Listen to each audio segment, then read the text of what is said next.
Hello বন্ধুরা, আজকে আমি বানিয়েছি মিষ্টি দই। তো ঘরে কিভাবে মিষ্টি দই তৈরি করবেন সেটাই আপনাদেরকে সঙ্গে দেখাবার। খুবই সুন্দর হয়েছে, দেখতে পাচ্ছেন একদম যেরকম আমরা কিনে খাই সেরকমই। তো আমি প্রথমেই 1 লিটার দুধ নেব। তো আমি এটা গরুর যে দুধ, মানে যেটা কাউ মিল্ক বলে, সেটা নিয়েছি। তো কাউ মিল্কে অনেক সময় একটু দই একটু পাতলা হয়, কিন্তু কিছু জিনিস ইউজ করলে সেটাও আপনার টাইট হবে, একদম পুরো বাজারে যেরকম মিষ্টি দই কিনে আমরা নিয়ে আসি সেরকমই। তো প্রথমে পাত্রে একটু জল দিয়ে দিলাম, যাতে দুধটা গরম করার সময় নিচে পাত্রে লেগে না যায় বা পুড়ে না যায়। তো সেই জন্যই। তো এবার দুধটাকে আমি গরম করতে দিয়ে দেবো। দুধটাকে কিন্তু ফুটি বেশ ঘন করতে হবে, যেহেতু আমরা এটা গরুর দুধ ইউজ করছি। মোষের দুধ ইউজ করলে খুব তাড়াতাড়ি ঘন হয়ে যায়। এরপর একটা চাটুতে আমি 4 থেকে 5 চামচের মতন গুড় নিয়েছি, আর তাতে দেবো একটু জল। গুড়ের বদলে আমরা চিনি দিতে পারেন। এটাকে আমি ক্যারামেল করে নেব। তো দুধটা দেখতে পাচ্ছেন যে ফুটে এসেছে। এরপর আমি একটু ফ্লেমটা কমিয়ে দিয়ে এটাকে আমি একদম ঘন করে নেব। অন্যদিকে আমি গুড়টাকেও যেটা ফুটিয়ে ঘন করে নিতে হবে।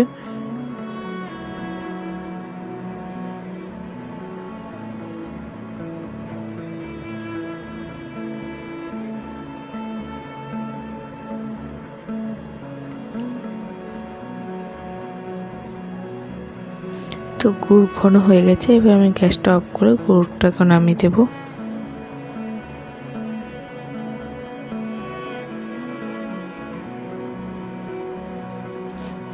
এরপর একটা বাটি নিয়েছি, এতে আমি দিয়ে দেবো 4-5 চামচ মিল্ক পাউডার।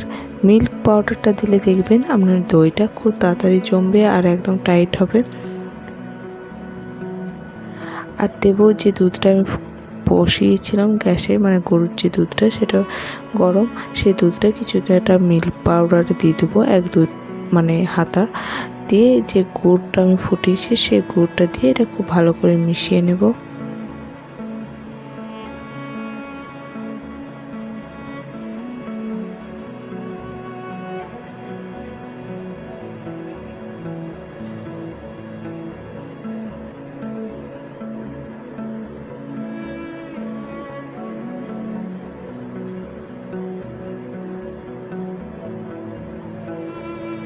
তো মেশানো হয়ে গেছে।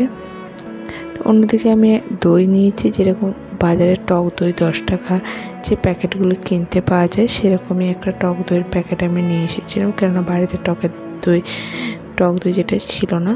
তো এটা বাজারেরই টক দই। তো সেটা নিয়ে এসেছি, সেটা একটা ছাঁকনির মধ্যে ছেঁকে নেবো, মানে এই যে জলটা ভালো করে আমি ছেঁকে নেবো টক দইয়ের। অন্যদিকে দেখতেই পাচ্ছেন দুধটা অনেকটাই ঘন হয়ে গেছে, কিন্তু আর একটু ঘন আমি করব।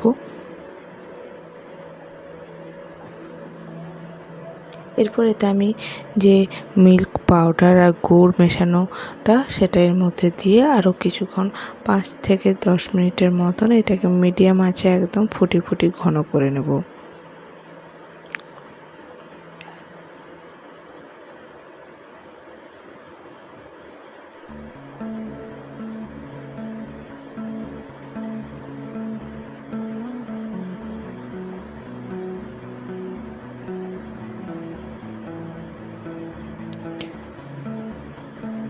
তো অনেকটাই ঘন হয়ে গেছে, দেখতেই পাচ্ছেন।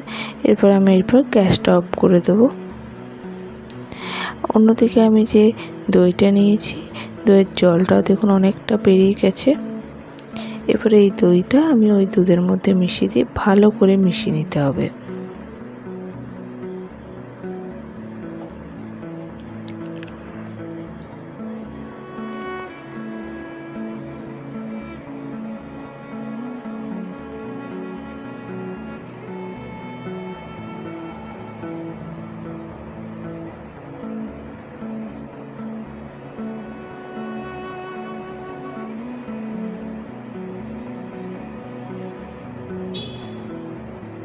তো মেশানো হয়ে গেছে। এরপর আমি একটা কাঁচের পাত্র নিয়েছি। দই যে কোনো পাত্রে মোটামুটি বসে যায়। আপনি যদি কোনো স্টিলের পাত্রে বা কাঁচের পাত্র বা মাটির পাত্রে, তা মাটির পাত্র আমার কাছে ছিল না, কাঁচের ছিল। তো কাঁচের একটা পাত্রতে আমি দই বসাবো আর একটা স্টিলের বাটিতে। এটা 5-6 ঘন্টা আমি রেখে দেবো আলাদা।